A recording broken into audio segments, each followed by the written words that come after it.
Hey everyone, this is Luke. I'm just going to go through a lighting method that I've developed for Moho. Lighting that can be used in a whole range of different situations rather than specific lighting for a specific scene.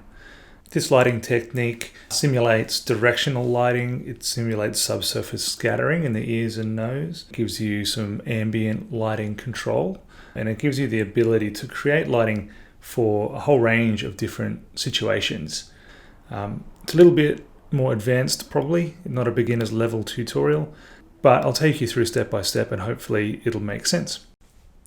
Okay, so this is what the setup looks like in Moho, and as you can see there's a lot of bones here, a lot of smart bones going on. I will go through and take you through each step and show you what each of these does, but just to give you a quick rundown, there's basic rigging in the character, a head turn, blink, things like that. Over on the right here we can control light layers, so we have left, top, right, and from below. Okay, so we can control the opacity of those light layers, and we have other controls here that I'll go through. And we also have a base value bone here which can control the base ambient value of the lighting in the scene. So let's say if it's a night scene, we might have this base value down quite low, and the character is quite dark, and that gives us sort of a nice dark starting point to add lighting to. Over here we've got some controls that I'll go into in detail later, more advanced stuff. Over down here we have some subsurface scattering in the ears and nose. Okay, and we'll look at how that applies as we go through as well. So let's jump into Photoshop, and I'll just show you how I started by working out how the light should be falling on the character. So we're here in Photoshop to start off with, and just to get me going, what I did was I took my character that I'd created in Moho, brought it into Photoshop and just duplicated her a few times, and actually just drew the light shapes onto the character in Photoshop. It's easier for me to think about the light falling on the different planes of the face by drawing rather than working it out in vector shapes in Moho. So I drew a shape for the left, right, top and below lighting, just so I could work that out in advance, and then I can take that into Moho and draw over that to get my vector shapes. Okay, back in Moho now. So let's just look at how the light layers we looked at in Photoshop apply to the character here. So as I said earlier, we can control the opacity with these smart bones left, top, right and bottom. But let's just have a look at one set of these controls in a bit more detail. The first thing I've done, I've got a handle for each of these sets.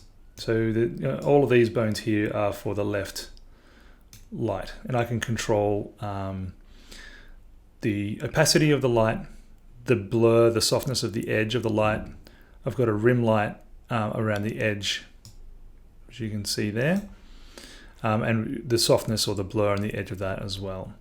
And I just parented all of these bones to a handle so I can move these around as I need. If it gets a bit cluttered, then I can move things around and give myself more space. So yeah, we've got the opacity, and we can have a look at that in a preview mode. Okay, so you can see some of that light applying in that shape on the left there. And now what you can see is this doesn't really look like lighting at this stage, and that's why we have the base value control to bring down the base value of the character. So let's do that. Bring that down, and let's see another preview. So now we've got the character's in darkness and there's a light hitting the character's face from the left. And by having that base value overlay over the whole character, it creates the impression that there's shadows falling in sort of around the eye, around the sort of the nose and the far side of the head and all of that. And the light shape just gives us the feeling that the light's hitting the planes of the face. we can also, let's just crank this to maximum. We can also bring up the blur as well. So let's preview this. Okay, so you can see there's a much softer edge to that shape now. And you can use this to create the sense that the light's sort of further away, the light's softer. If the edge is sharper, it'll give the impression that the light is closer to the character. And you can also just help it to kind of give a sense of roundness to the form as well. Let's bring up the rim light or the edge light and have a look at that. So this is just another layer that's added in to give light to the edge of the form. And I can take these down. Bring up some blur on the edge light. And again, you can see this just softens things nicely.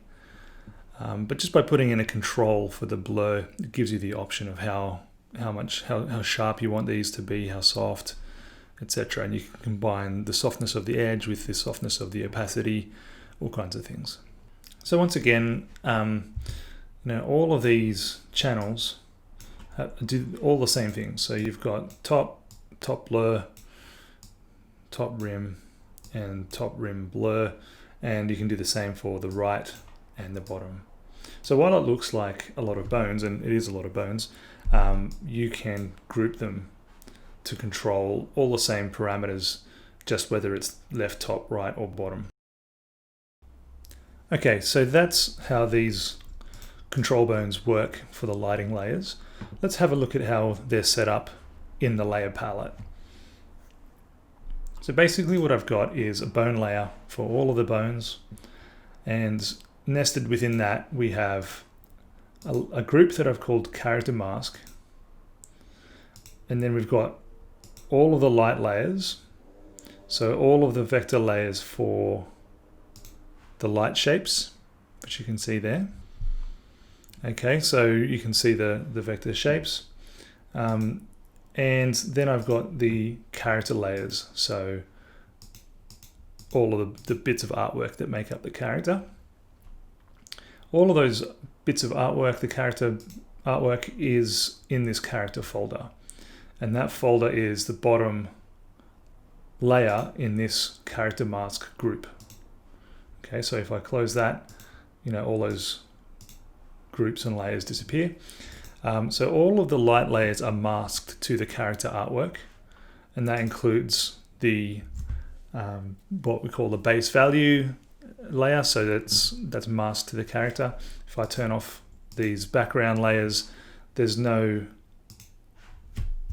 even though this dark overlay, this base value layer, is basically filling the frame, it's masked to the character so we don't see it.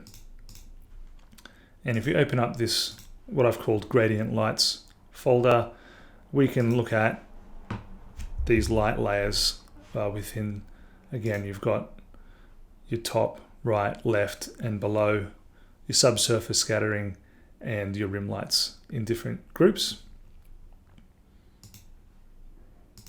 I can look at that, and that will be masked to the character as well. So that way, if these points are outside the character, it won't matter because they'll be masked to the character anyway.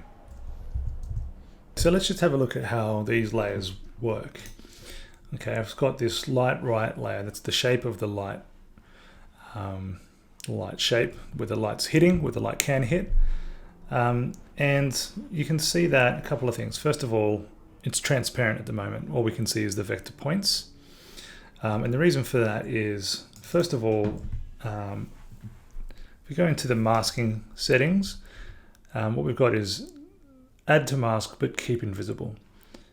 So this light right layer here is actually serving as a mask for this right light color. So this is actually where the color for the layers is sort of kept. If we look at this, we've got a gradient. So the gradient starts here, it's a radial gradient, and then it goes off into a transparency. So we can have a look at that in a second. If we just bring the lighting up, we can have a look at how There's a stronger light here in the center of the face where the start of the gradient was, and you can see it's moving up into transparency here. So it's radial and it's going off into transparency. And now if you look over in this layer, we can see how that the gradient's applying there as well. So if I move this around, you can see how that the gradient sort of moves around, and you can see the fall off up here. It's falling off into a transparency. Okay, and we can actually control where this gradient is going to fall on the face as well, which I'll come back to a little later.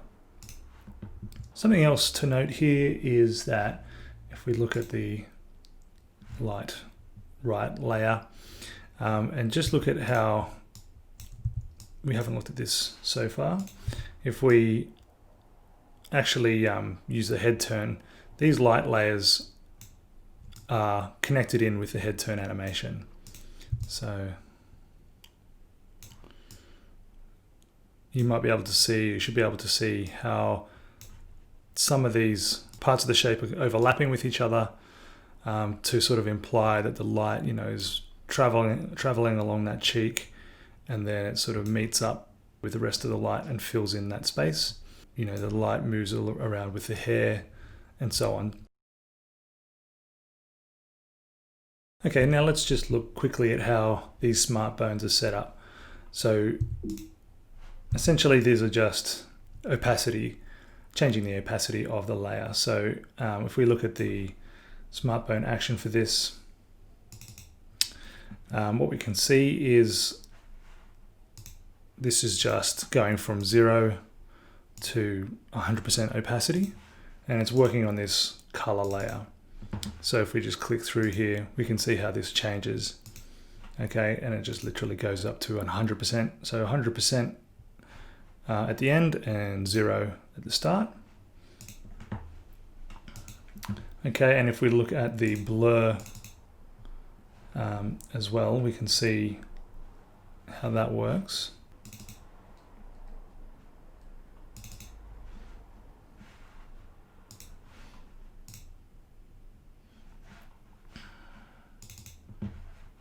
So as we click through, again, we've got 0% blur, and we go up to 5 blur.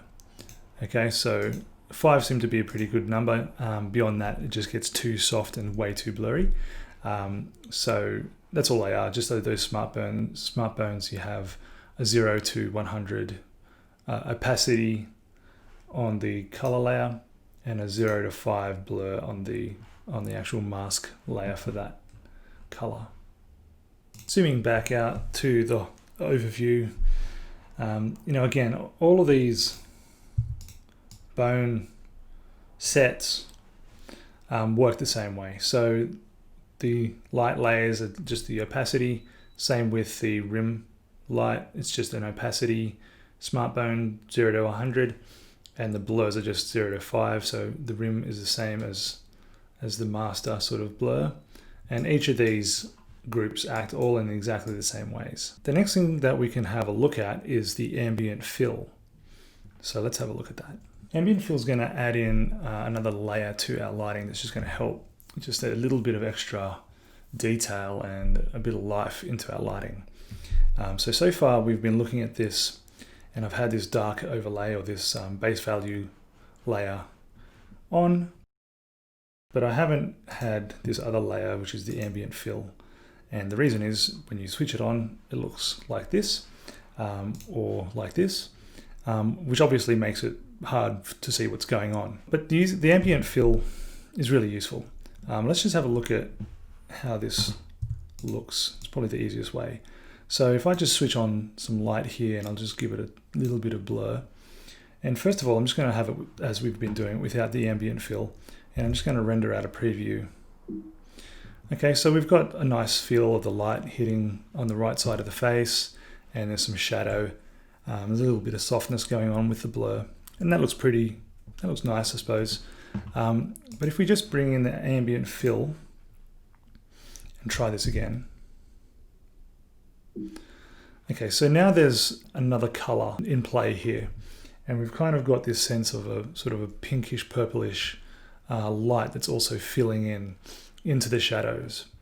And this can be really helpful to soften even further the edges of these light shapes. And I'll just demonstrate that for you now. So the first thing I'm going to do is I'm just going to come up to, I'm on the ambient fill layer. I'm just going to change my gradient. So we'll make it into a warmer color, something that's sort of going to fit with the warm lighting that I've got. So let's make it a reddish sort of color. And you can see here, just to show you since I've got it open, my gradient settings are radial, allow transparency. I've obviously got my color, and this is transparent. Now, for some reason, this will give, the gradient seems to have a sort of a halo of whatever the fill color is. So I haven't really solved that problem. I'm not sure if we need to change the fill color to transparent or exactly what happens, but it shows you sort of a halo of blue color. It doesn't seem to really come up that visibly in the actual render, so maybe that's not even a problem, but just to acknowledge that.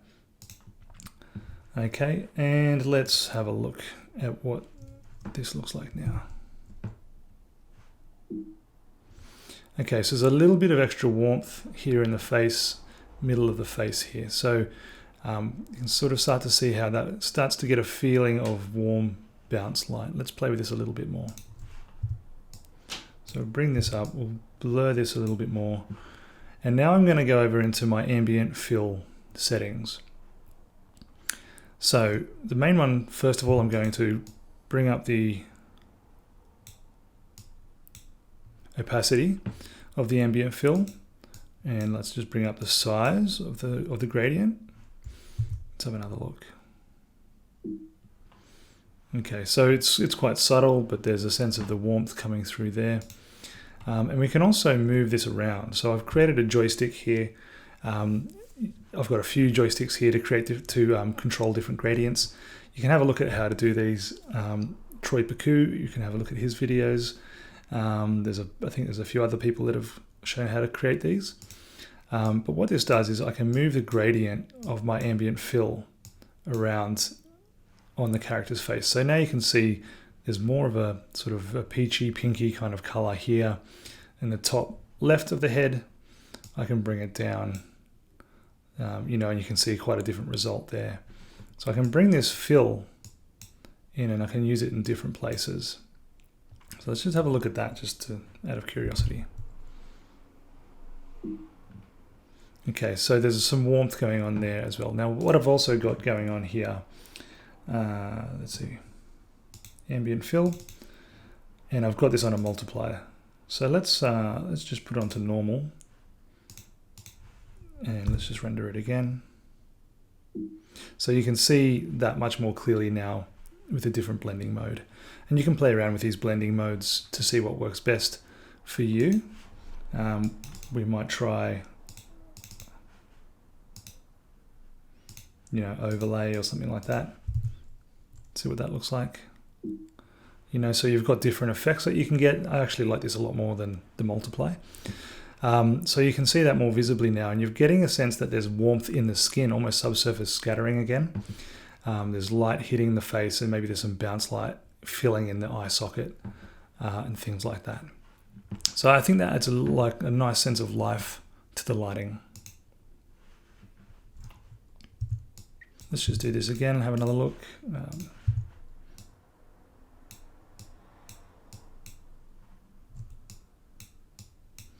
Okay, so I'm just changing the fill size there. If I go into look at the gradient, you'll see now how far off the screen that stretches. And that's just because I've got this connected to a smartphone. And again, it's just telling it, when the smartphone's off, the gradient is the smallest size. And when you switch it, it can make the gradient larger, essentially.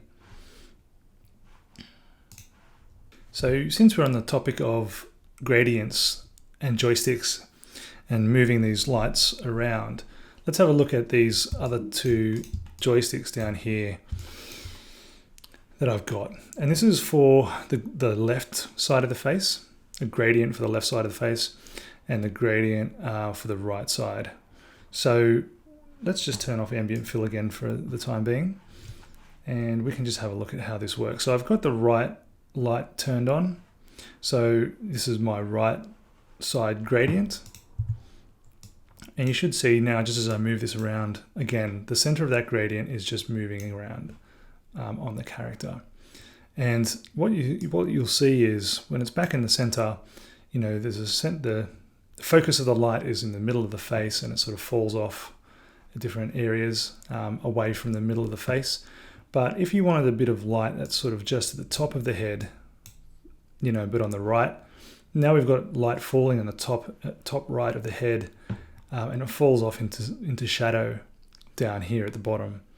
Okay, so you're getting more of a subtle or intentional sort of placement of the focus of the light and how the light falls off, and you're not so much bound just by where the shapes of these shape layers are.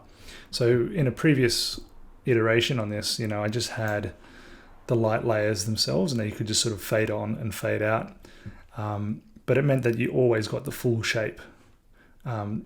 This version is sort of gives you a bit more freedom for how you want to light the character, even just within this one lighting shape. So let's just have a look at this.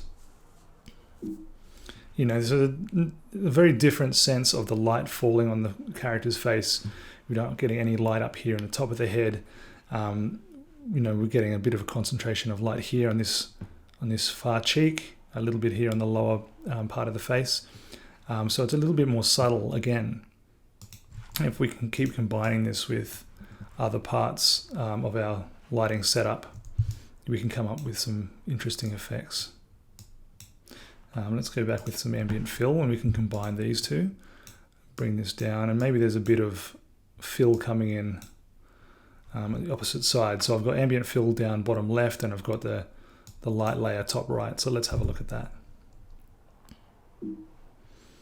Okay, so you can get a huge variety of lighting here. Now I can also do the same thing. I can take this and I can move it all the way off to, you know, so there's only just a little bit maybe just appearing here on the far left side of the face. And I can combine this with, if I bring in my controls for the left side of the face, I can bring in some light on the left side as well. And one of the things that you'll notice here is the layers overlap. You start getting these really ugly sort of areas of overlap. And they don't look really unnatural. Like you don't get sort of this additive sort of area where light sort of adds on to each other. It just doesn't look very nice. If we render it, we can have a look and see what it looks like. It's less obvious in this render because I haven't turned it up so far, but you start getting strange overlaps happening in places. So let's power this up. And I'll just turn off the Ambient Fill for a second. And now we can sort of start to play with this so that these areas of light don't overlap with each other so much.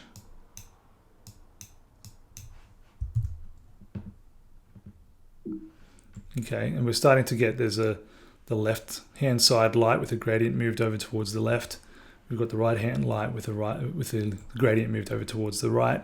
And now we're getting less overlap of these shapes. There's still a little bit of unnatural looking sort of overlap happening here. And we can play with that again, as always. Bring up some blur.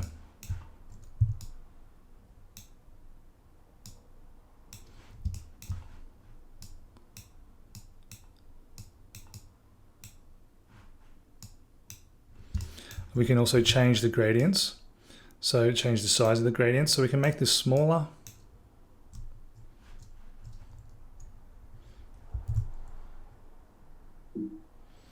Okay, and we start getting some more natural looking kind of results with this sort of thing.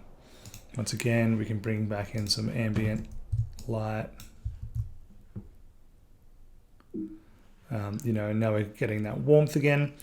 And we can change the color of these layers as well, of course. So we could have the sort of the yellow light top right, and we could bring in some cool purple, blue, green, whatever color we want to bring in as a nice sort of fill. And we can change the color of the ambient fill to match. We can do all kinds of things.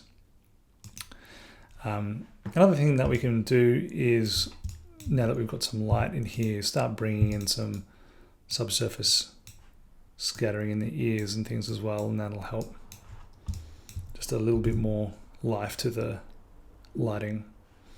Okay, so we're getting a sense now that almost that there's light. Not only is there light traveling through her ear, but it's also light sort of scattering through her head as well somehow. But yeah, it just brings more sense of depth and life into the lighting. I think that's most of the features of this setup that I've shown now. And again, there's a lot more that you can play with here. There's a lot more that you can change. You can change color of gradients. You can change the ambient fill gradient. You could change this base value layer. So that could be, let's say for a green, it's a forest setting or something like that. You want some green light, dark green, whatever you want to do. So you can change all of this sort of stuff, play around with it. There's a lot of setup going on. But again, the idea is that this is the sort of thing that you could potentially do at the start of a rigging process and then have it as an option, as something to use again and again for all kinds of different lighting scenarios, if you think that's worth going through this process for. I think that will cover it all. And if you have any questions about this, leave me a comment in the comment section under the video or forums. Feel free to ask if I've skipped over anything or if anything was not clear. But yeah, that's basically it. I'd look forward to seeing if you guys use this, what you come up with.